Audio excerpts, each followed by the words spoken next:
Welcome to the PowerPoint for my computer systems architectural level 6 assessment. Today I'm comparing two laptops at a similar price point of 910 squids that are designed for different purposes. The first contender is the Asus ZenBook 14, which is a crisp, lightweight productivity laptop.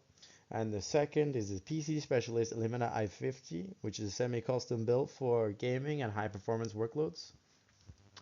I'll try to use what I learned for computer architecture to explain the design and specifications of the two laptop models, especially from Report3, which is a pain in the butt.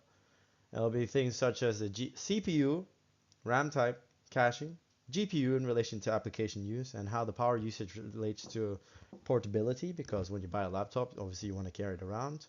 And all of this to show and hopefully help you learn how computer hardware choices shape real-world personal computer performance.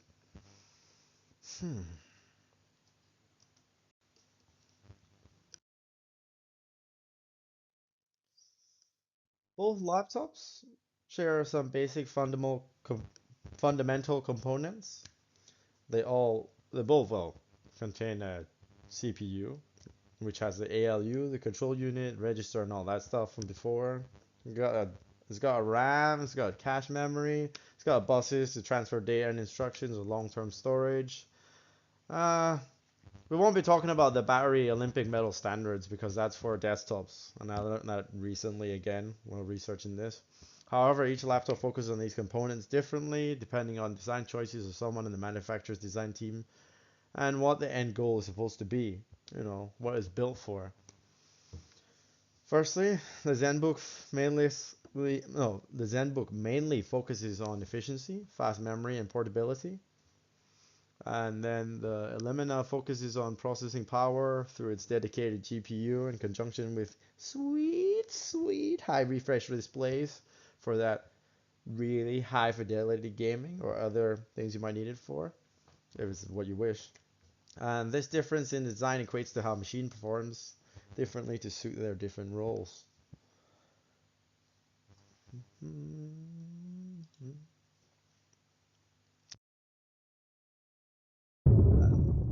This is just a little animation. Versus.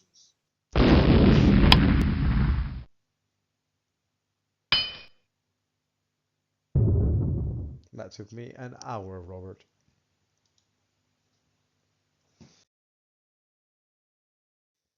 Okay, let's go into the first one. ZenBook uses a modern Intel processor with up to 16 cores and 22 threads, paired with 32 gigabytes of LPDDR-X RAM, or lower double data rate iteration 5. The LPDDR memory is designed for low power consumption, shorter electrical refresh cycles, and higher bandwidth, which improves multitasking, preserves the battery life, which in turn fits into this little workhorse's role perfectly. It eats very little hay and can do a lot of work for a very long time. The ZenBook also includes 1 TB NVMe SSD or non-volatile memory express, something I have never heard of until I did this presentation. But apparently it provides fast access speeds for uh, the CPU and reduces data fetch delays, which is perfect for quick saving your code or pulling up multiple work files. Its standout feature is the 14-inch OLED display at 120 Hz, which is generally overkill for this machine, but is a nice touch with a high refresh rate and crisp colors, making work done on this creative task on this machine with excellent color accuracy and a higher amount of blue light from the OLED display, which is very soft for your eyes. And because you're going to be doing loads of work for a long time, it's generally a good thing not to damage it. And at 1.2 kilograms or 10 bananas, the system is extremely portable. And then we're going to move on to the advantages, because that's just me describing it. Beautiful. Okay. The OLED display provides high pixel density and color accuracy. It's not exactly 4K, it's pretty close. But the eye can only see a little bit higher than that anyway, so it doesn't really matter how high fidelity it is, even though it's ridiculously good for a work laptop.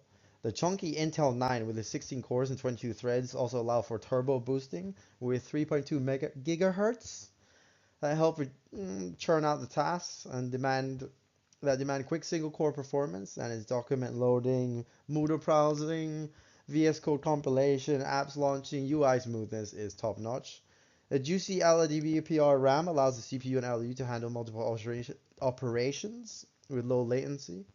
And together, the RAM and the CPU and the sweet storage on the SSD can handle photo editing, video editing, as long as it's pretty light, because this machine's not really handled for higher loads. But at the end of the day, it's got efficient architecture, which results in a long battery life and very little heat output.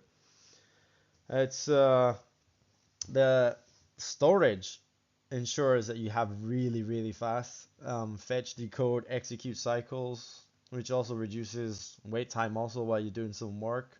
So really, in the real world, if you choose to buy this, the ZenBook is excellent for school, office, work, research, coding, and moderate like creative work, but like it can't really do anything better than that.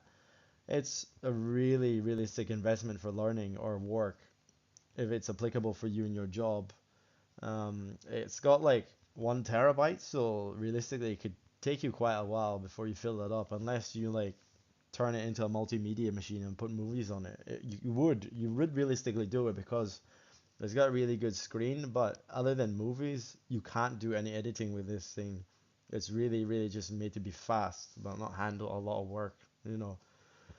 Um, its architecture is optimized for responsiveness, efficiency, and portability rather than raw graphical out like performance and stuff like that.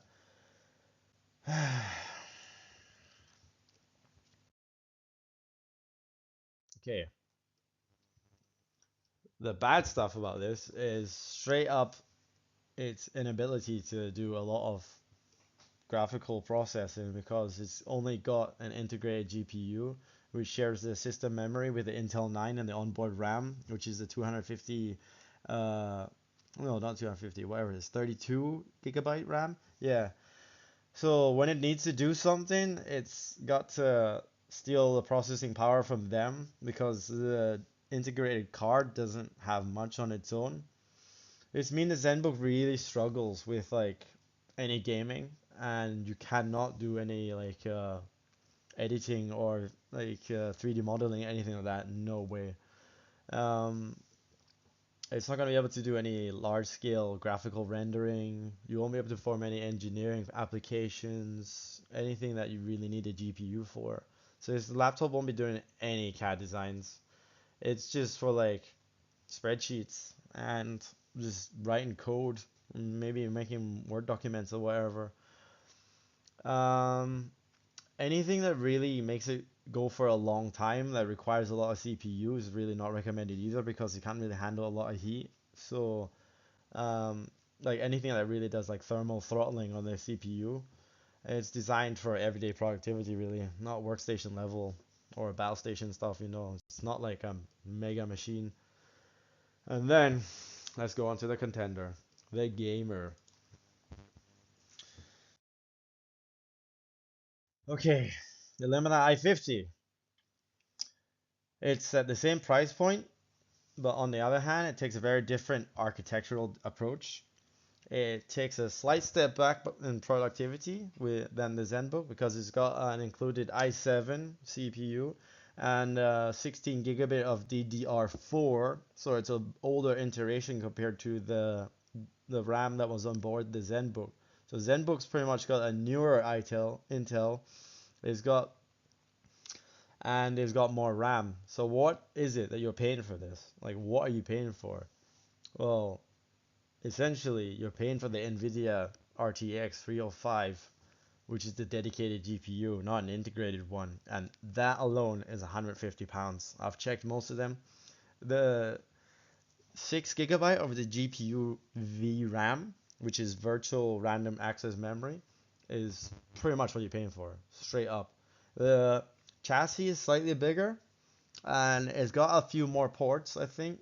No, it's got the basic ports. The ZenBook has more ports, but this one has the basic ports because it doesn't really care about anything else other than playing games or being a fast like a better engine, pretty much. Um, Let's go into it. Its dedicated GPU contains thousands of ALUs arranged for parallel processing, making it ideal for tasks such as sweet gaming. But you can also do 3D modeling. If you want to go make game hats, you design the 3D models for it and whatever. Or if you're in the creative industries, you can do a lot of video editing for content creation and any animation because why not? And the system also features a 17.3-inch, 144 hertz screen, which pairs well with that GPU. They're really designing, leaning towards that. So if you got the juice for good pictures, you got the screen size, and you got the refresh rate. It goes towards like smoother visuals, not like just fidelity, because the ZenBook also has fidelity, but this one's got more, and you can refresh faster. Its design aims to deliver like top performance, even if it sacrifices portability, because this thing is really designed to be like a turtle that's dehydrated out of the ocean in terms of portability. So let's dig into it. The large, high refresh screen improves gaming and motion clarity. Its dedicated GPU dramatically increases flops performance compared to integrated graphics. So you're going to be able to crunch up numbers to transform bits into pixels. And this is done by the 6 GB of VRAM on the dedicated NVIDIA GUI. It reduces laptop's dependency on the system memory and straight up improves the rendering speed compared to the slothful Zen Monk book. Um, the Lemma performs extremely well, as I said, for gaming, 3D environments, video editing, multitasking, and demanding software. But then here comes the big problem. This machine, um, it's got like a really razor sharp performance focused architecture, but the biggest drawback is that the machine is 2.5 kilograms. That's 20 bananas. It's very far less portable than the ZenBook, because everybody knows like 10 bananas is already too much, 20, that's insane. Its battery lasts only 2 hours due to the high performance consumption of GPU and large display, and it takes a lot more juice to charge this up. So you fully charge this, you only get about 2 hours, and nobody gets any real work done in 2 hours. It's just like you get one small work. You're not gonna finish the rest of their work day. How are you gonna do that? It's gotta be plugged in all the time. You got the high thermal output, which leads to loud fan noise and a need for cooling pads if you're gonna go for a really long time or like a station for it. Um, it also makes it so that the machine is like really inefficient power wise if you're gonna do basic jobs with like browsing or word processing. Like it's just wasting power, like the machine does best when it's used as a desktop replacement rather than a daily carry around laptop. So as a laptop, it's still just meant to be sat down with and plugged in. Okay, now let's compare them both. On the screen, you see the comparisons. A ZenBook emphasizes efficiency, multitasking, display quality, low heat, and long battery life, while the Elimina emphasizes parallel processing, GPU workload capability, the screen size, and sustained high performance. Even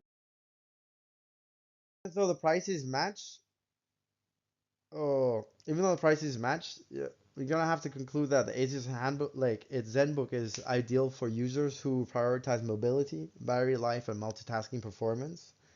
Because its architectural is optimized around efficiency, making it better for school, studying, professional productivity. It's geared towards like doing stuff really fast and for small bursts, but for a long time.